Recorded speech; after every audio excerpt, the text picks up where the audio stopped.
विद्यार्थी मित्रांनो नमस्कार. आज आपण इयत्ता 10वीच्या मराठी या पाठ्यपुस्तकातील वस्तू ही कविता अभ्यासणार आहोत. कवी आहेत भा धामणसकर. आपल्या घरात अनेक वस्तू आपण जपून ठेवलेल्या असतात. अशा सर्व वस्तूंबद्दल आपल्या मनात आपुलकी जिव्हाळा असतो. आपण वापरलेल्या या वस्तूंशी आपले भावनिक नाते जोडलेले असते. आपण या सर्व वस्तूंची चांगली काळजी घेतो. सर्व वस्तू दररोज स्वच्छ पुसून ठेवतो. आपल्या लहानपणापासून अनेक वस्तूंनी आपल्याला सोबत केलेली असते. त्यांच्यावर आपले मन जडलेले असते. त्यांच्यामागे आपले अनुभव आठवणी असतात. त्यांची साथ मोलाची असते. त्यांच्यामुळेच आपल्याला यश मिळते. एखाद्या घरातल्या माणसांप्रमाणे वस्तूंनी आपल्याला केलेली मदत, दिलेला आधार, आनंद यांची आठवण, जाणीव आपण ठेवावी. त्या वस्तूला जीव नसला तरी ती माझी वस्तू आहे ही भावना आपल्या मनात असल्यामुळे आपण आपली वस्तू अतिशय काळजीपूर्वक वापरतो. ती वस्तू हरवली तर आपल्याला खूप वाईट वाटते. हरवलेली वस्तू सापडल्यावर आपला आनंद गगनात मावेनासा होतो. कारण त्या वस्तूशी आपल्या भावना जोडलेल्या असतात. त्या वस्तूचे आपल्याजवळ असणे आपल्यासाठी खूप महत्त्वाचे असते. प्रत्येक वस्तूला महत्त्व असते. वस्तू अनमोल असतात म्हणून त्यांना जपले पाहिजे. त्यांना मानाने वागवले पाहिजे. कारण वस्तूंनाही भावना असतात. असा विचार या कवितेतून कवी भा धामणसकर यांनी मांडला आहे. आता आपण कवी भा धामणसकर यांचा परिचय करून घेऊ. दत्तात्रय भास्कर धामणसकर. सत्यकथा, मौज, कवितारती, दीपावली, मराठवाडा इत्यादी नियतकालिकातून त्यांच्या कविता प्रसिद्ध झाल्या आहेत. प्राक्तनाचे संदर्भ, बरेच काही उगून आलेले, भरून आलेले आकाश हे कविता संग्रह प्रसिद्ध. प्राक्तनाचे संदर्भ या कविता संग्रहाला राज्य सरकारचा केशवसूत पुरस्कार प्राप्त. बरेच काही उगून आलेले या कविता संग्रहाला कवी कुसुमाग्रज पारितोषिक. भा धामणसकर हे निसर्गावर प्रेम करणारे कवी. हिरव्या चैतन्यावर जीव वळून टाकणारे भा धामणसकर आयुष्यातल्या प्रेम जिव्हाळ्याला तेवढेच जपणारे आहेत. मुक्तछंद प्रकारातील ही कविता आहे. भरून आलेले आकाश या कविता संग्रहातील ही कविता. आता आपण कवितेचे वाचन करूया. कविता वस्तू, कवी भा धामणसकर. वस्तूंना जीव नसेलही कदाचित, पण जीव नसल्यासारखे वागू नये त्यांना. वस्तूंना मनही नसेल कदाचित, पण ते असल्यासारखे वागलो तर वस्तू प्रचंड सुखावतात. वस्तू निखालस सेवकच असतात आपल्या, तरीही बरोबरीचाच मान द्यावा त्यांना. वस्तूंना वेगळी स्वतंत्र खोली नको असते. त्यांना फक्त आपल्या मानलेल्या जागेवरून निष्कासित न होण्याची हमी द्या. वस्तूंनाही असते आवड स्वच्छ राहण्याची, हे हातांना लक्षात ठेवायला सांगा. वस्तूंना जपावे, लाडावूनही ठेवावे त्यापुढे जाऊन. त्याच जिवंत ठेवणार आहेत आपला स्नेह नंतरच्या काळातही. आयुष्य संपले की वस्तूंनाही आजवरच्या हक्काच्या घरात राहू देत नाहीत, तेव्हा कृतज्ञतापूर्ण निरोपाचा त्यांचा हक्क शाबूत ठेवावा. आता आपण कवितेचा भावार्थ समजून घेऊया. वस्तूंना जीव नसेलही कदाचित, पण जीव नसल्यासारखे वागू नये त्यांना. वस्तूंना मनही नसेल कदाचित, पण ते असल्यासारखे वागलो तर वस्तू प्रचंड सुखावतात. जीव नसणे म्हणजे प्राण नसणे. प्रचंड सुखावतात म्हणजे खूप आनंदित होतात. येथे वस्तूजवळ माणसासारख्या नसणाऱ्या गोष्टी, दोन गोष्टींचा उल्लेख येथे झालेला आहे. एक जीव आणि दुसरी गोष्ट मन. कवी असं म्हणतात की वस्तू या निर्जीव असतात, म्हणजे त्यांना जीव नसतो. जीव म्हणजे प्राण हे सांगताना कवी म्हणतात कदाचित वस्तूंना प्राण नसेल किंवा कदाचित वस्तूंना मन नसेल तरी त्यांना निर्जीव समजू नये. म्हणजेच त्यांना मन असल्यासारखे वागवले तर त्या वस्तूंना प्रचंड आनंद होतो. म्हणजेच कवींनी येथे वस्तू संवेदनशील आहेत अशा प्रकारचा विचार व्यक्त केला आहे. त्यांना मन, जीव, भावना आहेत असं आपण जर मानलं तर त्या सुखावतात. म्हणजे काय तर त्यांची उपयुक्तता वाढते आणि त्या आपल्यासाठी जास्त काळ कार्य करतात. वस्तू निखालस सेवकच असतात आपल्या, तरीही बरोबरीचाच मान द्यावा त्यांना. आता इथे वस्तूंना सेवकही म्हटलंय आणि त्यांना बरोबरीचा मान द्या असंही कवीने सुचवलंय. निखालस म्हणजे अगदी खरं, सेवक म्हणजे सेवा करणारे, बरोबरीचा मान देणे म्हणजे समान दर्जा, मान देणे याचा अर्थ आदर करणे, सन्मानाने वागवणे. वस्तू आपली सेवा करतात. वस्तू ह्या वापरासाठीच असतात. त्या आपल्या सेवक म्हणून काम करतात. त्या आपल्या अनेक गरजा भागवतात. आपलं अवघड काम सोपं करतात. त्या आपली नियमित सेवा करीत असतात. त्या आपल्या गरजा पूर्ण करत असतात. ही गोष्ट खरी आहे. म्हणजेच त्या आपल्या सेवेत राहतात, सेवक असतात. तरी या वस्तूंना आपण बरोबरीचा मान दिला पाहिजे. म्हणजे त्यांची व्यवस्थित काळजी घेतली पाहिजे. जसे एखाद्या मोठ्या व्यक्तीकडे काही माणसे काम करत असतात, सेवा करत असतात, पण ही मोठी माणसे या सेवकांना बरोबरीचा मान देतात. तसंच आपण वस्तूंच्या बरोबर वागावे असे कवींना सुचवायचे आहे. वस्तूंना वेगळी स्वतंत्र खोली नको असते. त्यांना फक्त आपल्या मानलेल्या जागेवरून निष्कासित न होण्याची हमी द्या. निष्कासित म्हणजे जागेवरून हलवणे, हमी देणे म्हणजे आश्वासन देणे. वस्तूंना माणसांप्रमाणे वेगळी स्वतंत्र खोली नको असते, पण त्यांची ठराविक जागा असते. आपणच ती जागा ठरवतो. त्यामुळे त्या वेळच्या वेळी सापडतात. आपला वेळ, शक्ती, वस्तू शोधण्यात वाया जात नाही. त्यांना त्यांच्या मानलेल्या जागेवरून म्हणजे नेहमीच्या जागेवरून दूर कुठेही हलवू नका. कारण त्या जागेवर त्यांचे प्रेम जडलेले असते आणि त्यांच्या त्या जागेवरच त्या सुशोभित दिसतात. उदाहरणार्थ स्वयंपाकघरातील वस्तूंच्या जागा ठरलेल्या असतात. भिंतीवरील घड्याळ, टी व्हीची जागा किंवा हॉलमधील प्रत्येक वस्तूची जागा ठरलेली असते. त्या वेगळी खोली मागत नाहीत. त्यांना फक्त त्यांच्या हक्काच्या जागेवरून म्हणजे मानलेल्या जागेवरून काढून टाकू नका, कारण ते वस्तूंना आवडत नाही. त्यांना फक्त त्या जागांवरून न हटवण्याचे आश्वासन द्या. हा या ओळींचा अर्थ आहे. वस्तूंनाही असते आवड स्वच्छ राहण्याची. हे हातांना लक्षात ठेवायला सांगा. या ओळींचा अर्थ असा, आपण नेहमी आपल्या शरीराची, घराची स्वच्छता ठेवतो. त्यामुळे आरोग्य चांगले राहते, व्यक्तिमत्व प्रसन्न राहते. स्वच्छतेला आपल्या संस्कृतीत खूप मानाचे स्थान आहे. वस्तूंना जरी बोलता येत नसले तरी त्या स्वच्छ ठेवल्या तर त्यांचे आयुष्य, उपयुक्तता आणि सौंदर्य वाढते. म्हणजे आपण आपल्या घरातील वस्तू जर अधिक स्वच्छ ठेवल्या तर त्या अधिक काळ टिकतात. अनेकदा आपण वस्तू स्वच्छ ठेवत नाही, त्यामुळे त्या मलिन होतात, कुरूप होतात. त्या आपले लक्ष वेधून सांगत असतात, मला स्वच्छ करा, मी मळले आहे, माझे रूप बिघडले आहे. त्यावेळी त्यांना जाणून घेऊन आपल्या हातांना सांगितले पाहिजे, वस्तू स्वच्छ ठेवल्यावरच त्या आपली चांगली सेवा करतील. तेव्हा आळस करू नका. स्वतः स्वच्छ राहता तशा वस्तूही स्वच्छ ठेवायला हव्यात. त्यांची स्वच्छता त्यांची उपयुक्तता वाढवते. त्या वस्तूंवर आपला हात फिरला पाहिजे, म्हणजे त्या वस्तू व्यवस्थित राहतील. कारण वस्तूंनाही स्वच्छ राहण्याची आवड असते. वस्तूंवर साचलेली धूळ वस्तूंना आवडत नाही. निर्जीव वस्तूंविषयी आपण कृतज्ञ, जागरूक असले पाहिजे, त्यांचे ऐकले पाहिजे. म्हणून आपण आपल्या हातांना लक्षात ठेवायला सांगितले पाहिजे. निर्जीव वस्तूंनाही स्वच्छतेची आवड आहे. ते जाणून त्यांना स्वच्छ ठेवावे, त्यांचे मन व भावना जाणून घ्याव्यात, असा या ओळींचा अर्थ आहे.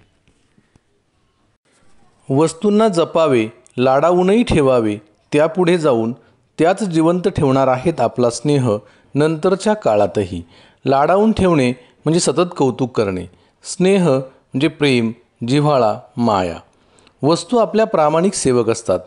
त्यांच्या कार्याचा, उपयुक्ततेचा आपण सन्मान करावा. वस्तूंना जपावे म्हणजे त्यांच्यावर प्रेम करावे, त्यांना जीव लावावा, त्यांच्याशी संवाद साधावा. एखाद्या लहान बाळाचे आपण जसे लाड करतो त्याप्रमाणे वस्तूंचे लाड करावेत. म्हणजेच जवळच्या व्यक्तीप्रमाणे वागवावे, त्यांची काळजी घ्यावी. कारण याच वस्तू जिवंत ठेवणार आहेत आपला स्नेह नंतरच्या काळातही. म्हणजेच आयुष्यभर हाताळलेल्या वस्तू आपल्यानंतरही मागे राहतात. वस्तूंना मागे ठेवून माणसांचा प्रवास संपतो. मागे राहिलेल्या माणसांना गेलेल्या माणसाचे प्रेम त्या वस्तू देत असतात, आठवण करून देत असतात. कितीतरी महान व्यक्तींनी त्यांच्या जीवनात वापरलेल्या वस्तू आजही आपल्याला वस्तू संग्रहालयात पाहायला मिळतात. ज्या वस्तूंनी त्यांना साथ दिलेली असते त्याच वस्तू त्यांच्या आठवणी, प्रेम, जिव्हाळा जिवंत ठेवत असतात. आयुष्य संपले की वस्तूंनाही आजवरच्या हक्काच्या घरात राहू देत नाहीत. तेव्हा कृतज्ञतापूर्ण निरोपाचा त्यांचा हक्क शाबूत ठेवावा. आयुष्य संपणे म्हणजे मरण येणे. हक्क म्हणजे स्वतःचा अधिकार. कृतज्ञता म्हणजे उपकाराची जाण ठेवणे. शाबूत ठेवणे म्हणजे सुरक्षित ठेवणे.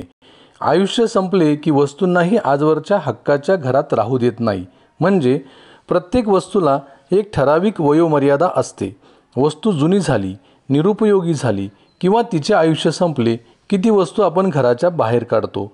म्हणजे इतकी वर्ष वस्तू ज्या घरात हक्काने राहत असते तिची गरज संपल्यावर आपण त्या वस्तूला घरात ठेवत नाही. तेव्हा कृतज्ञतापूर्वक निरोपाचा त्यांचा हक्क शाबूत ठेवावा. म्हणजे जसे माणसांचे आयुष्य असते तसे वस्तूंचेही असते. माणसाच्या मरणानंतर त्याला हक्काच्या घरात राहता येत नाही. त्याला भावपूर्ण निरोप दिला जातो. अगदी रोजचे वर्तमानपत्र पहा. दिवस संपला की त्याचे आयुष्य संपते. कपडे जुने होतात, कपडे फाटतात, यंत्रे बिघडतात, वस्तू कालबाह्य होतात, वस्तू झिजतात, मग त्यांचे रूपांतर अडगळीत होते. नव्यांसाठी जागा मोकळी करावी लागते आणि जुन्या वस्तूंना निरोप द्यावा लागतो. आपण त्यांना त्यांच्या जागेवरून हलवतो, त्यांना फेकून देतो. आपले जग त्यांना सोडून जावे लागते. तेव्हा त्यांना आदरपूर्वक निरोप द्यावा, कारण तो त्यांचा हक्क असतो. याचा अर्थ वस्तूंना महत्त्व आहे हे महत्त्व जाणावे. कृत्रिम वस्तूंनाही भावना असतात हे समजून त्या वापराव्यात, कारण याच वस्तूंनी आपले जीवन सुखमय केलेले असते. म्हणून त्यांना कृतज्ञतापूर्ण निरोप द्यावा. विद्यार्थी मित्रांनो, कवितेचा भावार्थ आपण पाहिला. आता कवितेवर आधारित एक कृती विचारली जाते जी 4 गुणांना असते. त्यामध्ये काही मुद्दे दिले जातात आणि त्या मुद्द्यांना अनुसरून पुढे उत्तर लिहायचे असते. काही कृती 1 गुणांना असतात तर काही कृती 2 गुणांना असतात. 1. कवितेचे कवी द भा धामणसकर. 2. कवितेचा रचना प्रकार मुक्त छंद. 3. काव्यसंग्रह भरून आलेले आकाश या काव्यसंग्रहातून ही कविता घेतलेली आहे. 4. व्यक्त होणारा स्थायीभाव वस्तूंशी निगडीत स्नेहाची भावना. 5. कवितेचा विषय वस्तूंचे महत्त्व जाणणे. वस्तू आपले जीवन सुखी समृद्ध करतात, त्यामुळे त्यांना जीव मन आहे असे समजून मान द्यावा. त्यांना स्वच्छ ठेवावे, त्यांच्यावर प्रेम करावे, त्यांना माणसासारखे वागवून उपयुक्तता संपल्यावर कृतज्ञतेने निरोप द्यावा. कवितेची मध्यवर्ती कल्पना. कोणत्याही निर्जीव वस्तूशी मानवी भावना जोडली गेली की ती वस्तू अनमोल ठरते. वस्तू माणसाला दीर्घकाळ साथ देतात. व्यक्ती आणि वस्तू यांच्यात अतूट नातं तयार होतं. वस्तूंनाही भावना असतात हे समजून वस्तू वापराव्यात. वस्तू वापरताना त्यांचे मोल जाणावे. वस्तूंशी स्नेह जोपासावा. त्यांचे आयुष्यही माणसासारखे संवेदनशील असते. त्यांच्याविषयी कृतज्ञता भाव जपावा अशी शिकवण या कवितेत दिलेली आहे. कवितेची भाषिक वैशिष्ट्ये. भावोत्कटता, चिंतनशीलता व प्रांजळपणा यामुळे कविता वाचकाच्या मनाला स्पर्श करते.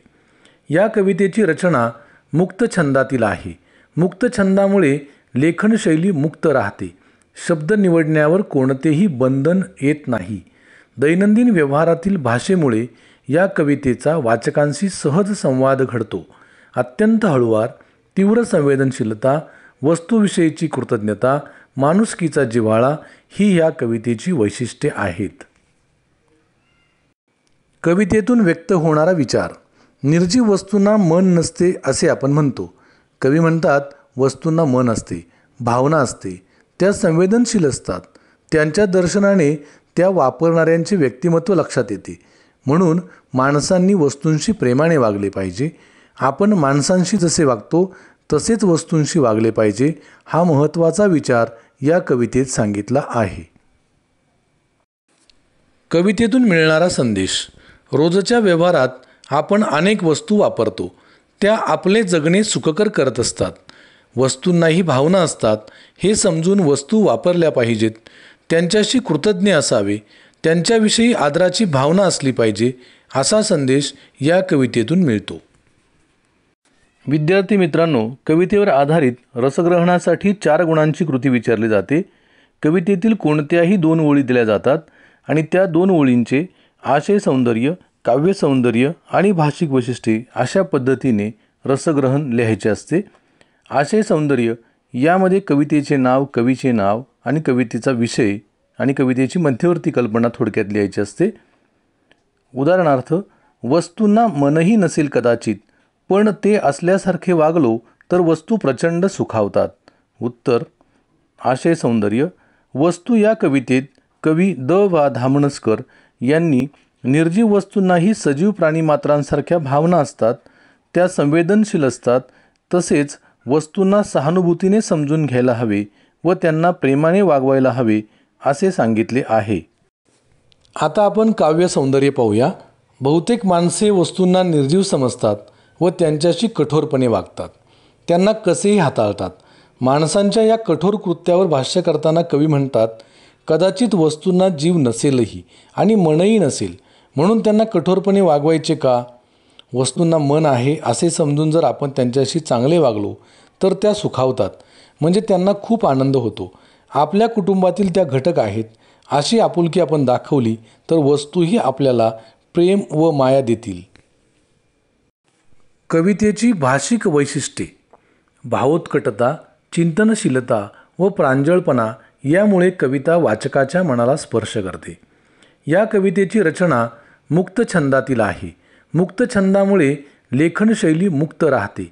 शब्द निवडण्यावर कोणतेही बंधन येत नाही. दैनंदिन व्यवहारातील भाषेमुळे या कवितेचा वाचकांशी सहज संवाद घडतो. अत्यंत हळुवार, तीव्र संवेदनशीलता, वस्तूविषयीची कृतज्ञता, माणुसकीचा जिव्हाळा ही या कवितेची वैशिष्ट्ये आहेत. स्वाध्यायासाठी काही कृती आपण आता पाहूया. आकृत्या पूर्ण करा. वस्तूजवळ माणसासारख्या नसणाऱ्या गोष्टी. 2 चौकटी आहेत, आपणास त्यात उत्तर लिहायचे आहे. वस्तूंवर केलेले मानवी भावनांचे आरोप. खाली दिलेल्या चौकटीत उत्तर लिहायचे आहे. वस्तूंची माणसांसारखी वैशिष्ट्ये. खाली 3 चौकटी आहेत, त्यामध्ये आपल्याला वस्तूंची माणसांसारखी असणारी वैशिष्ट्ये लिहायची आहेत. चौकटी पूर्ण करा. 1. नंतरच्या काळात वस्तूंना जिवंत ठेवणारा. या पुढील चौकटीत त्याचे उत्तर लिहायचे आहे. 2. शाबूत ठेवावा असा वस्तूंचा हक्क. या पुढील चौकटीत त्याचे उत्तर लिहायचे आहे. स्वमत. 1. वस्तूंनाही असते आवड स्वच्छ राहण्याची. याबाबत तुमचा दृष्टिकोन सांगा. 2. एखादी वस्तू बिघडल्यामुळे तुमची कशी फजिती झाली ते लिहा. 3. तुमचा वर्गमित्र वर्गखोली किंवा शालेय परिसरातील वस्तूंचे नुकसान करीत आहे. या प्रसंगी तुम्ही काय कराल ते सांगा. या 3ही प्रश्नांची उत्तरे आपणास लिहावयाची आहेत. मित्रांनो, हा व्हिडिओ आपण सर्वांनी पाहिला त्याबद्दल खूप खूप धन्यवाद. निर्मिती व संकल्पना श्री नाना शिवले, माजी उपसभापती, शिक्षण मंडळ पिंपरी चिंचवड महानगरपालिका, प्रेरणा माध्यमिक विद्यालय लक्ष्मणनगर थेरगाव पुणे आणि श्री प्रवीण मुंढे, श्रीमती SD गणगे प्रशाला कृष्णानगर चिंचवड पुणे.